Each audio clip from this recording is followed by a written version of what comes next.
140వ కీర్తన 11వ వచనం. కొండెములాడు వారు భూమి మీద స్థిరపడకుందురుగాక అంటున్నాడు. కొండెములాడు వారు భూమి మీద స్థిరపడకుందురుగాక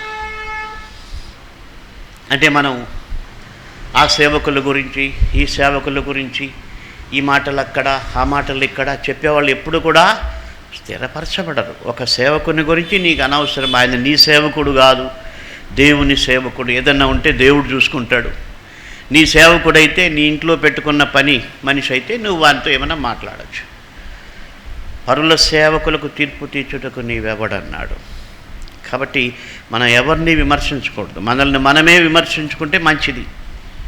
యేసుప్రభు అదే చెప్పాడు కొండ మీద ప్రసంగంలో, నీలో ఉన్న దూలాన్ని ఫస్ట్ తీసేసుకో, అప్పుడు వేరే వాళ్ళ కంట్లో ఉన్న నలుసు గురించి నీకు అర్థమవుతుంది.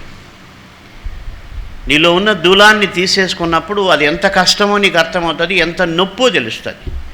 కాబట్టి ఎదుటివారి ఒంట్లో ఉన్న నలుసును తీసేటప్పుడు నీకు ఒక ఎక్స్పీరియన్స్ ఉంటుంది. ఇదంత సులభం కాదు, నేను చెప్పినంత సులభం కాదు, నేను చెప్పితే పోయేది కాదు, ఇది దేవుడు సహాయం చేస్తేనే.